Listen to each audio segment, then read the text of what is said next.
Hello, welcome back. This is episode 5 of the Chronicles. Where we left off,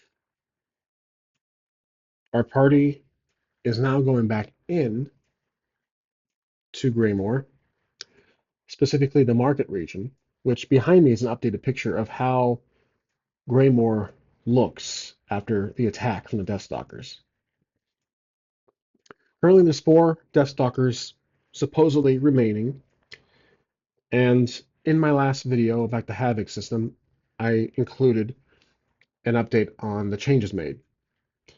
So, with that being said, I'm going to use these Cowboy Bebop chips to represent the luck per player, per player character. Typically, it's 3 per player character, so I'm going to use 6 total. On my character sheet, I do have circles for the player to fill in, but might as well use these chips as I have them. Bought them for the actual RPG game, Cowboy Bebop, that I have yet to play. Okay, let's also mention our Oracle for today. Haven't used it in a while, but I'm going to use One Page Mythic for the Oracle. So I'll have that over here. First question we'll ask the Oracle is, as we proceed away from the mill after defeating the 2 Deathstalkers with relative ease, do we run into any more Deathstalkers before we get to the next location of one of Jargo's friends? So one thing I almost forgot was that there's still a couple of more members from Jargo's old team back in the war that reside in Greymore. And there's one currently he has in mind as we go back in to Greymore. So that's our next destination. Without getting into specifics, let's ask the Oracle and see what the chances of running into having another counter with a Deathstalker or two. Because we know there is one more potentially out and about looking for these remaining members. So with One Page Mythic, we have a likelihood. I'm thinking it is going to be very likely. So 16 through 75 is a yes. Below that is a solid yes. So very likely 29, that is a yes. So that means as we venture back into town, we encounter that remaining Deathstalker I mentioned, not the original 3 that were in front of the gold locket. So, is this a surprise? Are we ambushing or are we being ambushed ourselves?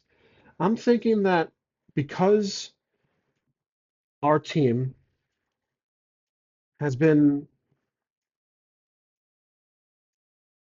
working their way, walking through the alleyways, not just going straight through the middle, not following this path behind me that's right in the middle of this disaster, but they've been playing it smart so far, thanks to Reese. So I believe that they are the ones who will ambush a Deathstalker as perhaps they are staying on the sides of the main cobblestone path. So let's roll an attribute or a Havoc. So again, in my game, Havoc, we're going to roll for Havoc, and we're going to use Reese for agility to see if he can surprise a Deathstalker who is probably looking around, not on their horse, but is actually looking around. Perhaps they're close to one of Jargus's friends. So we need to roll with a DC, a difficulty, and not necessarily called a DC in my game, but it's a difficulty. I think I have my rules actually pulled up here. Let's pull up. Don't recall if I gave it a term Yeah, I just had difficulty as the term. That's fine. Okay, so make sure you guys can see it. So difficulty of let's say 15. So tough, hard. Okay. Well, Reese has a +4 in this department, so it might be likely. That's a 5. +4, that's 9. So he's not able to surprise. So as Reese attempts to jump out of the shadows with his, let's say, short sword, or shoot with his crossbow, whatever he tries to use, he fails. He misses. Thus, the Deathstalker has been alerted, and he has his sights set on both of us, which means we're now in an encounter. And per my rules, we're going to roll for initiative, or I should say, roll for turn order. So let's get the specs for this Deathstalker. Again, in my game with my new updated rules, you can use OSR or D&D kind of stats. So with this Deathstalker, a we'll give him an HP of or health of let's say 8. He'll have a armor, or I think as I call it, a defense. I want to make sure I get my lingo right. This is my game after all. He has a defense of let's say 12. I'm going to be comparing it to my own. So Jarkus is currently at defense of 15. Reese has a defense of 14. So let's say 14. And then his attack die will be a d6. That's it. That's his specs. No bonus on rolling for turn order. So let's roll down here. I will use the d20 like before. First, we'll roll for Reese. He has a 9 plus the 4. That's going to be 13. So Reese is at 13. Then we're rolling for Jargus. He has a +1 in agility. 10, so 11. Jargus will be below Reese. And then, oops, actually, yep. And then the Deathstalker will be 6. He's going to be last. That is fine by me. So the DS is going to be 6 last. Okay. Reese is going to use his crossbow and fire at the Deathstalker with his defense of 14, rolling a 5 plus 4, 9. Once again, another 5. That's a miss. Jargus will use his longsword, which is a D8. Jargus is a close range fighter, style of warrior. And his roll for attack +1, or I should say, with Hardy, clarifying my name of abilities because I don't have them on the character sheet anymore. Hardy, his attack bonus, 11 plus the 4, that's 15. That is a hit. So we now roll for the damage, and his longsword is D8, which I have over here. I'll put that in our trusty cup. Rolling for damage, 4. So it's down to 4 now, and it is now going to be the Deathstalker's turn for attack. He's going to be rolling against.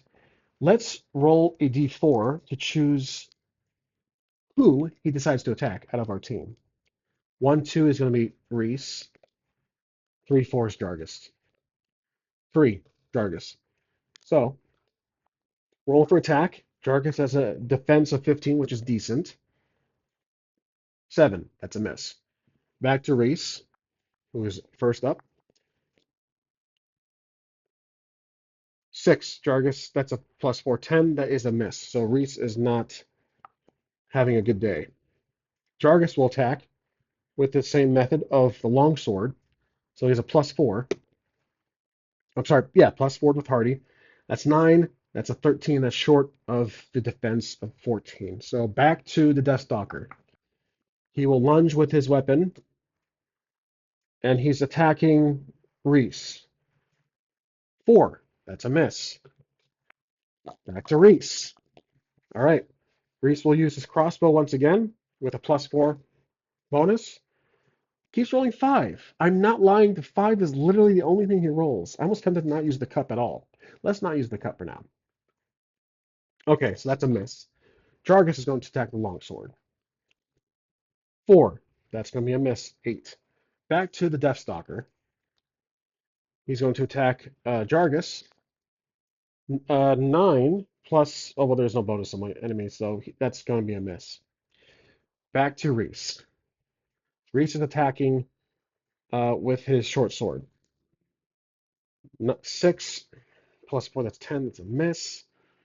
Okay, this is the way it is with my new rules, so I'm just going to roll with it. Pun intended.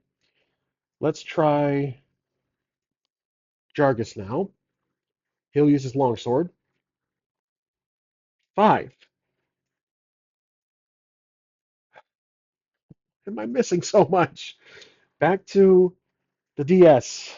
Nintendo DS. Okay, let's use the cup. I don't know what's going to be better. I'm going to shake it up, but I'm now rooting for the enemy to hit because I want someone to hit. 17, that's a hit. Okay, see, the cup actually worked out because I shook it. Okay, he's going to attack Reese. Back and forth. His damage die is a d6, so this will be pure damage. I actually am not going by the Karen method anymore in my game. His damage to Reese will be 1, which is fine. So his health is... Oh, yeah, that's right. I can use a damage tally. Okay. So, I completely forgot. I have my luck rolls. I could have re-rolled any of my Havoc rolls. Completely forgot about luck. So, like I said, luck can be spent on re-rolling Havoc or combat rolls. It can heal, and it can also do one more thing I'm forgetting. Oh, yeah, fix focus, I believe. Okay, so Reese just got hit, which means we're back to Reese. So Reese is going to be attacking. He'll obviously attack the Deathstalker with his crossbow this time, +4 in this roll. 8, that's 12. That's not good. Reese is not getting a hit in. Today, Jargus is going to attack with his long sword, which has a +4. 6. They just cannot get a hit in. And because of that, I'm going to throw in a twist here. Another Deathstalker appears. So now we have 2 Deathstalkers, so we'll roll for initiative on this guy. As he enters, he sees his comrade is in a fight with 15. So this new Deathstalker is going to be DS2, 1, and then DS2 is the original with a 15.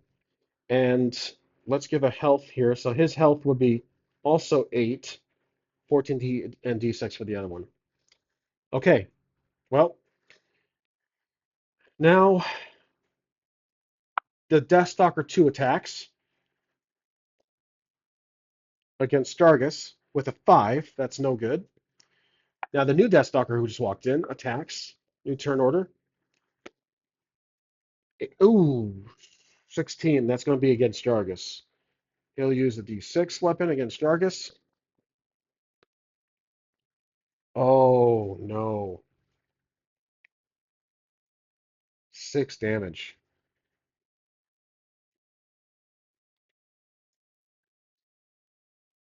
He's out. He has 5 health. My game is ruthless, but we have a luck chip. So I'm going to spend a luck chip to avoid him taking this blow per the combat roll. So let's say, again, my game is rules light. I don't really have much. He meets with death. Okay, let's go with it. This is perfect. Play test. Okay, so his health is down to 0. I have to use my damage counter. So 1, 2, 3, 4, 5. Okay, this works. We now meet death. I should probably make a scene in OBS for meeting death. I'll do that next time. Jargus takes a slash to the chest. He collapses. Reese screams in anger and rage. Jargus awakens. Let's do this. Actually, I can't. I'll have a death background. He meets with Death, who is the guide embodying Death, and Death notices that Jargus has been helping his nephew in the recent events, as traumatic as it's been, has been defeating these villainous adversaries. And so he sees that Jargus is helping, doing good, and has increased his focus up one step to, I think we're back to the center.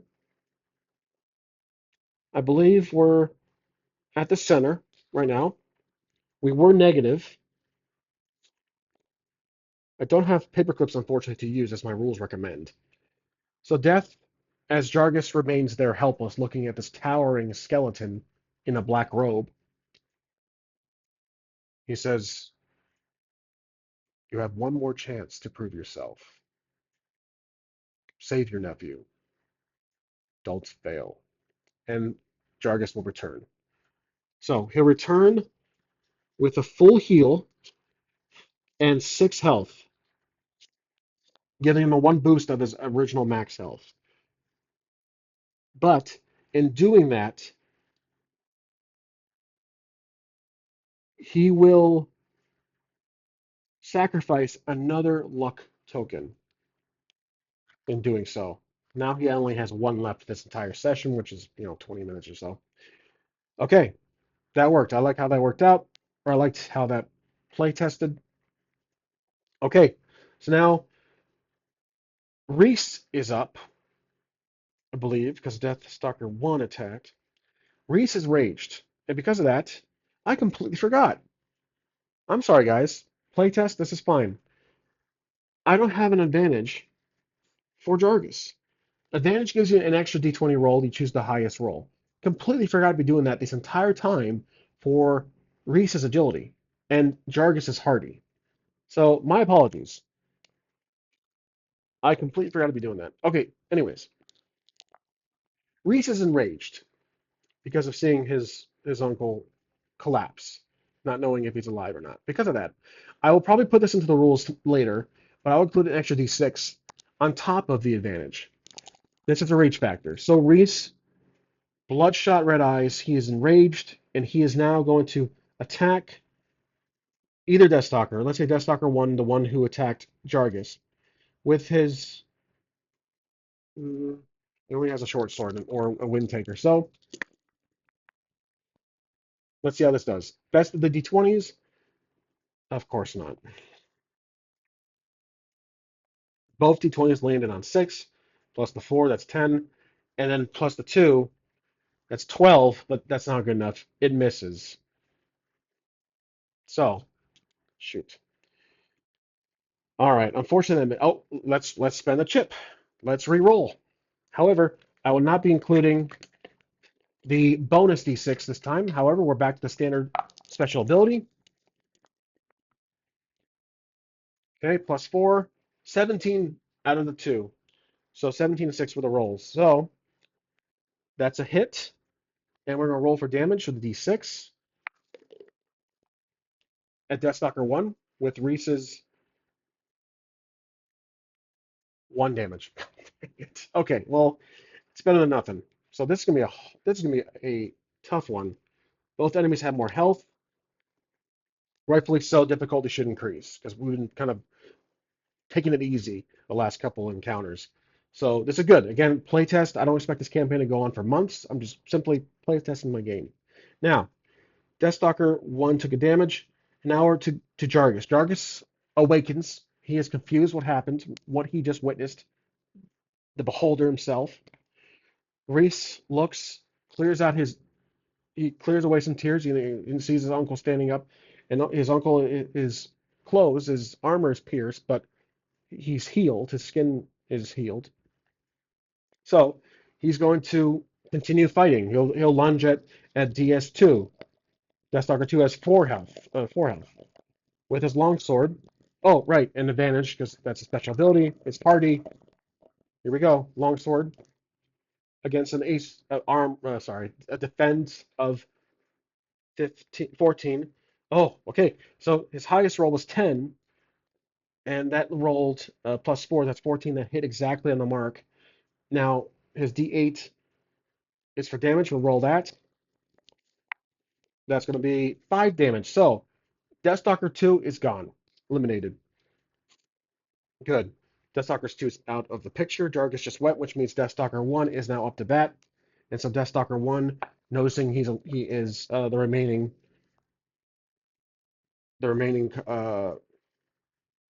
adversary left. Let's see. He'll attack Jargus for killing his comrade.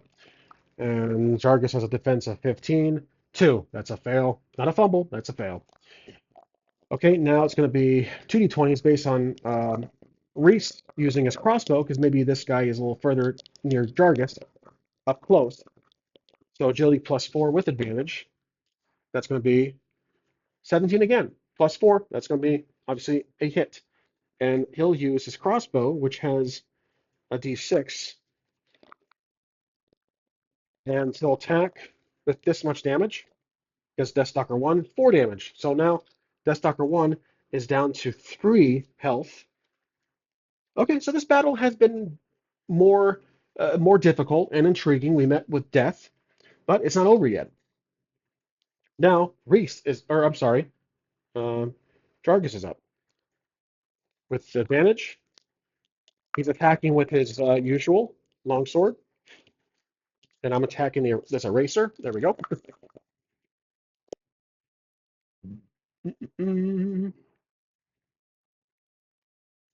14. That's a hit without the bonus even. So his D8 damage. There we go. 4. Deathstalker 2, or 1, I should say, is defeated. There we go. We defeated uh, 2 Deathstalkers, and now let's roll for how many items they were carrying. D6, 4, so let's say 2 per. Okay. Now I finally have all the cards from that magic item box out, and they're in my little trays here. The first item out of the 4, let's grab 4 random cards. I won't look. I'll just kind of pull them randomly. These are all random anyways, so. Okay. The first item, I should probably flip them around, is strange. So, this. It is a amulet of reaction. Expedient reaction. This small silver charm looks like a house cat covered in eyes. It has 3 charges. While wearing this charm, bonus action can spend a charge to give yourself advantage on dexterity checks and dexterity saving throws for 1 hour. This charm regains 1d3 expended charges at dawn. So let's say, try a slightly changing this. So I never really defined how magic works in this world we're currently in, but I'll say that this little amulet for dexterity will go to Jargus. And what else? Instead of giving this like some kind of magical, like 1 charge boost, I will give him a temporary boost in his actual agility bonus. Or sorry, agility mod. So he'll trash his net for this amulet. We'll call the Dex amulet, or I should say the agility amulet, and it's a +1. And then because it looks like it's permanent, it just recharges every day. I'm changing the item's uh, description to my own liking. So that'll give him a +2. Or what do you think? I wish this was live. I kind of realized that's doesn't really work here. But instead of giving like a boost in the amulet or in the agility mod, I'll give him a temporary advantage for agility. So let's take that back to 1, and I'll fill in a circle here. So that'll be for advantage. I'll write down temp advantage. There we go. And hopefully, let's just say it's for 1 day. It's a little charm he puts around his neck. The next item is this. This is a administrator's, I'm not sure how to pronounce the word, cupu, I believe, but it is a strange multicolored tangle of knots and string records everything transpiring around you. Oh, okay. You can absorb, you can consult the QPU, to recall information or details in the past 24 hours. Um, they're going to pass on that. I'm not too sure how to. That's a great, interesting item, but I don't think it really fits the current environment. Next, it looks like it's just a unhappy dagger. That's what's literally called. You get one plus one bonus to attack and damage rolls made with this magical weapon. When you roll a 20 on it, the attack roll, you make this weapon. The target takes an extra D6 piercing damage. In my game, I don't have clarification type of damage taken, like piercing, bludgeoning, etc. It's just straight damage. So, how could this be used here? It looks like it's a 1d6 weapon. So what he'll do is trash the wing taker. This will be for Reese, obviously. He will trash the wing taker that he picked up from the other Deathstalker and use this one instead. So this is the unhappy dagger.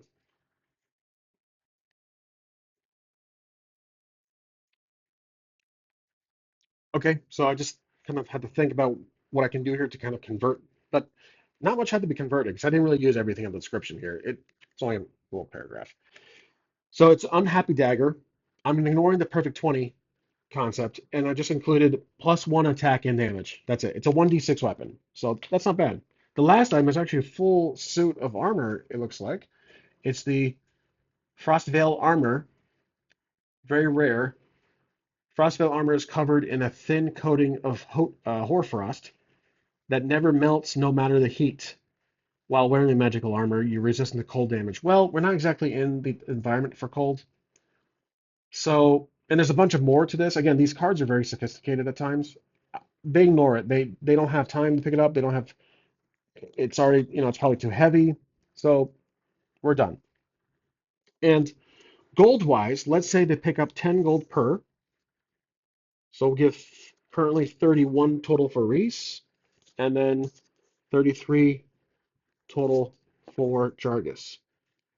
Now that means two more Deathstalkers left, and that's going to be the next episode.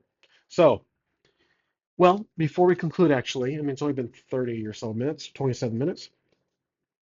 There's two Deathstalkers remaining, and we need to find the friend of Jargus that we were looking for, the one he had in mind. So, let's see, let's think. Let's say we're at one of these buildings here, and it's burnt down, unfortunately. Perhaps he survived. Jargus is in disbelief. He says his friend Smith, I'll put Smith. He called him by his last name, just out of honor. Smith lived here. The door, let's ask the Oracle. I haven't done an Oracle question in a little bit. Is the door burnt down? Is it still intact? Let's say unlikely. That's a 44.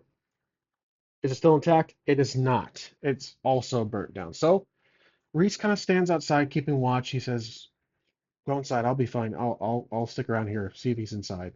Jargus kind of steps over the door. Perhaps part of it's broken. He enters. It's dark, gloomy. There's smoke, ash, furniture burnt.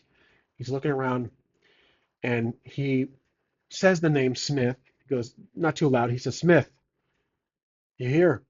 He's looking around, and because it's a two-story, maybe he goes upstairs. He sees a stairwell, and let's roll.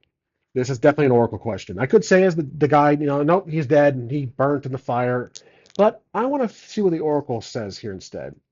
And I'm going to say likely. I have an idea who this guy is. I'm going to say likely. Is Smith alive? Actually, who's going to be this? I'm trying to think what kind of fighter or what kind of warrior this Smith will be. Uh, Not a barbarian or brute, not a fighter. We have a rogue kind of. Well, actually, he's more of a ranger. Mixed ranger, close range combat. So let's say this guy is a rogue. Used to be a rogue. So is he alive? Likely. 12. That is a strong yes, actually. That's in the spectrum of exceptional yes. He is.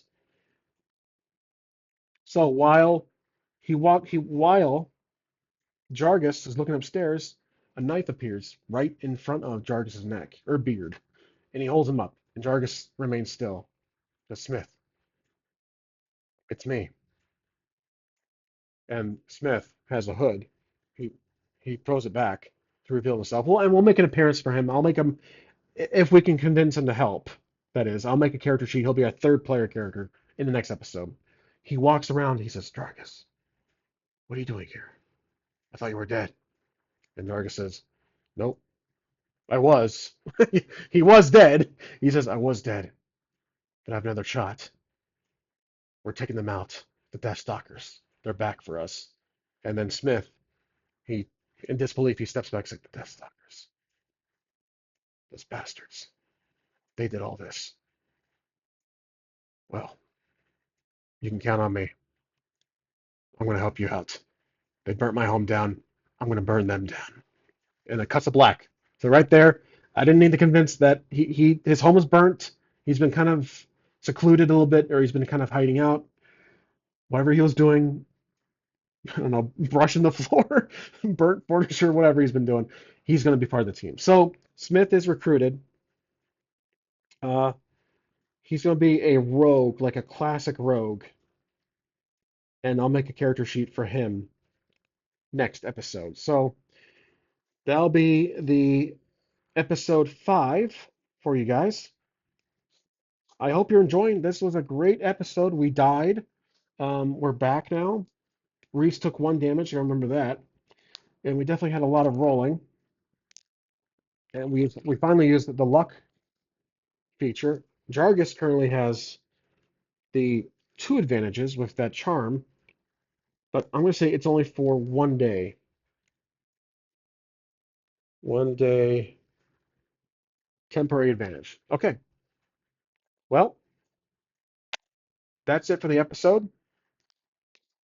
I'll try to remember to make a background for Death if we ever encounter Death again. And I liked that we were able to use One Page Mythic. One Page Mythic has this great sidebar here of all the descriptors and actions. So I definitely recommend using it. I think it does cost a few bucks on Drive-Thru RPG.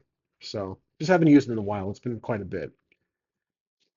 Thank you for watching. I hope you guys had a good Christmas, holidays, whatever you celebrate. Happy New Year, and I'll see you probably tomorrow. Take care.